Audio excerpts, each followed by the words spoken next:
This is Ron Cram with Phoenix Life Transitions, and today I'm going to be interviewing Kimberly Akers, who is co-owner of Amada Senior Care. And very happy to have Kimberly with us today. She's going to talk to us about several different things, actually. So Kimberly, first let's start with your business. When we first met, you described your company as a boutique in-home senior care. Is that correct? That is. And Ron, thank you so much for having me on today. An interesting statistic, Ron, is that 85% of seniors desire to age safely in their own home. And so our company, Amada Senior Care, provides one-on-one personal care so seniors can age in place.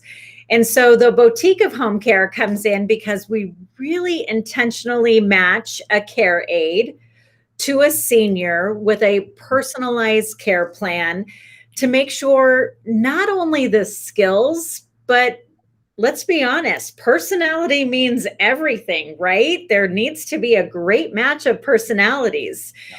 So just like if a woman were going into a boutique and had the personalized attention to pick out a particular outfit for an event, that is what Amada Senior Care does. We intentionally pick out care aides and match them with seniors. And so those seniors can have help from personal hygiene to meal preparation to nutrition to light housekeeping so they can stay at home.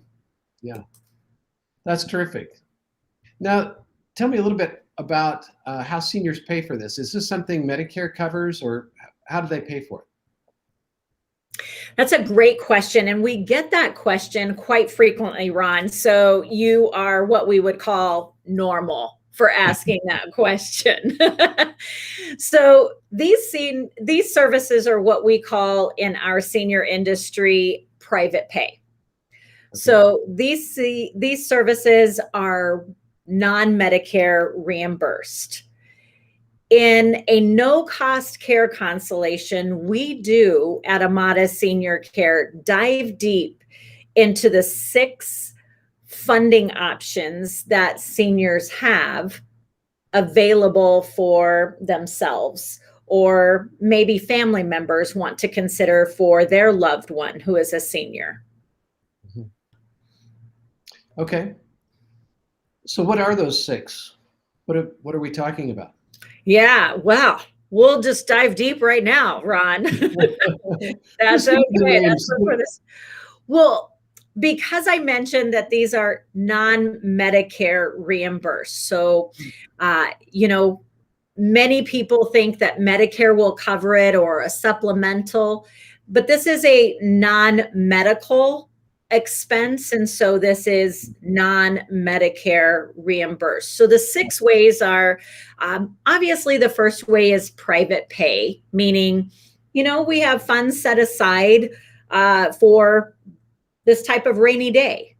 Mm-hmm. Number 2, private long-term care insurance. Mm-hmm. So about 15% of seniors took out a private long-term care insurance policy to help pay for in-home care or assisted living. The third type of funding is veterans aid and attendance. Number 4, Ron, is a home equity solution. So using our home as an asset for maybe what we call care dollars. Mm-hmm. A 5th one is life insurance conversion. So some people with a universal life insurance policy, instead of surrendering it, may be able to convert it for, again, cash care dollars. Okay. And the 6th and last one is what we call state funding, which is Arizona's Medicaid program. And that's what people call the Arizona long-term care system. Is that right? That is exactly correct. Okay. So I'm learning more about the Arizona long-term care system, or what they call ALTICS. Everybody kind of shortens it to that. Don't know much about it myself yet at this point, but I'm going to be learning, and hopefully our community will learn together as we are on this journey together. So of those 6, how many do you take? Well, we specialize in free education to everyone about these particular funding options. Okay. We are specialists in long-term care insurance, the private long-term care insurance policy, Okay. as well as veterans aid and attendance. Okay. Now, my parents didn't choose to purchase the long-term care insurance. My aunt and uncle did. So I kind of see kind of the two things at work. And so I can see the value of having insurance, but it kind of depends on what age you are when you buy it, doesn't it? It does. I'm not an insurance agent. I really help seniors on the back end, helping them navigate the complexities of being reimbursed. Okay. But usually these seniors would have purchased a policy maybe in their 60s, maybe in their 65, and it was a protection of their assets. Yeah. So should they have needed care, it was something to utilize before dipping into that savings or having to sell the house. Okay. I think my uncle and aunt purchased like when they were in their 40s. They probably bought a little earlier than most people. But okay, so this is very helpful. So you say you're involved in education, and I know that you were an educator before you got involved with Amada Senior Care, and you love education, right? I do. Thank you for asking. I was a teacher for 18 years and a principal for 2 years. And so while I enjoyed that time as an 8th grade science teacher, I'm now enjoying my time educating seniors and their families about the various senior resources available. And I know that you offer several different classes. The one that really kind of caught my eye, and I think our community here would be most interested in, is the class that you have on senior abuse. Can we talk about that a little bit? We sure can, Ron. It's been our most popular and recent free training on elder abuse. We have many financial advisors bringing us in right now to kind of, just again, re-educate. It's always good to just be re-informed, if that makes sense, Ron, about certain topics and learn new nuggets of information. In this particular training, we do highlight the prevalence of abuse in our community based on the Arizona Adult Protective Services report. One interesting fact that I just want to point out, and it's really disheartening, is that it is estimated that for every one report to the Arizona Adult Protective Services of potential abuse, remember, a report doesn't always equal abuse, it's the potential, right. For abuse. There are actually 14 that go unreported. Wow, that's a huge number. Isn't it? And it's really sad. And in our training, we do talk about maybe some of the complexities of why abuse is not reported right away. And it could be, Ron, if I could just point some of those out and we can dive deeper into some red and yellow flags. But many times things are not reported. First, lack of education, right? But really it also stems to sometimes the senior is embarrassed that this happened, because it probably wouldn't have been something that would have happened when they were possibly in their younger years. It depends on the situation, but sometimes the senior or the elder is dependent on again, lack of a better word right now, the abuser or the perpetrator. Yeah. And so there's a lot of, you can tell there would be a lot of mixed dynamics, with that. If a senior is dependent on that person. Sometimes it's a loved one. Mm-hmm. And again, that senior doesn't want to have that loved one get in trouble. Yeah. So you can see that there's just a lot of, I call it complexities, it's like a web, right? Trying to unravel. Well, this is why I think education is so important. It's important to the seniors themselves because they don't want to be abused. They want to be treated with respect and dignity and all of Yes. those kind of things. It's also important for the caregiver because I was a caregiver myself when my mom got to a certain stage, and my wife and I lived with her for a while and took care of her, and I was concerned about the perception of other people. I don't want anybody else to think that I'm not taking good care of my mom. Mm-hmm. And so that was important to me as well. So there's a lot of dynamics there, and I think the community needs to know kind of what the standards are and what's good care, what's not good care. They want to know that they're taking good care of their loved one. And so this is, I think, really valuable training. I hear some terrible stories about elder abuse. I heard one story about this grandma with dementia, and she just kind of got dropped off in front of a homeless shelter, and the people drove away.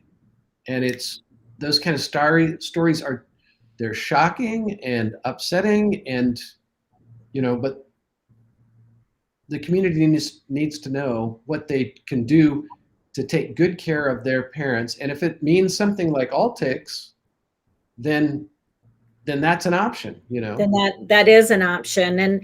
And Ron, you hit on something really important, is that neglect is one of the top types of abuse. So there are 5 types of abuse, and honestly, many times there's not just one sole abuse taking form. It's usually connected, if that makes sense. So many times neglect abuse is coupled like maybe with emotional abuse, right? Mm-hmm. You can see how, again, all that interwoven. But I think neglect comes from a couple of things. Is, again, lack of education. A lot of us are having to take the role of helping a loved one that maybe at one point, we look up to. And I don't like to call it a role reversal because it's really not. But many times people think, well, now I'm having to parent my parent. Mm-hmm. Right. And that's not a normal role that we all fall into. Right. Having kids seems like a normal role, and I can start, learning how to parent my own kids, but we're really not taught in our society how to help guide our parents or our loved ones through the aging process. And so a lot of it is neglect, and comes with that, like, what do we need to be aware of when helping our loved one? It can be very minimal, from we need to make sure that they're going to the podiatrist, because as we get older, it's hard to cut our nails. Right. And so then bacteria and fungus grow in our toenails. Yeah. And it's interesting, Ron, and I'm sorry to kind of segue on this, but a lot of times adult children like you and I, we don't even think of that. Yeah. We're not even aware. And so if we're kind of neglecting some of that medical or even basic hygiene attention for our parents, that could be considered a form of neglect. Yeah. But it's education. It really is. Now, we talked briefly about some of the yellow flags and red flags when it comes to abuse. I know when I was taking care of my mom, one of the things that I was concerned about was I wanted her not to kind of withdraw from the world at large. I wanted her to try to continue her friendships with, even though she wasn't able to go out as much, she used to go out to lunch or dinner with her friends and, do things. She got to the point where she wasn't able to do those kinds of things as much. I still wanted her to communicate with people outside and encourage visits to come into the home and that kind of thing. So I was on the right track with that, right? Definitely, Ron. So kudos to you, because isolation is definitely a yellow flag, right? Isolation, and especially when isolation is coupled with only one care provider or only one set of eyes. And so you were doing a great job by asking people into her life and her home to kind of be additional eyes and ears, so to speak. Mm-hmm. Right. And so she's not isolated. She's not taking the guidance of maybe one person. It sounds like you were, which is a prevention, is bringing around a team, right? A network, whether it's family, friends, church members, financial advisors, a combination of all of that. So that was really good, Ron, to not have your mom isolated, because again, one of the yellow flags is isolation, but it's also a recent loss, maybe a recent loss of a spouse. And believe it or not, and I'll share this, but we do have a guide and we'll talk more about that later. But there are certain scams that look out for obituaries, who's recently, had to downsize maybe. And so those, that's a yellow flag that seniors could be. I'm not sure what just happened there, Kimberly, but I heard you, but I no longer see you.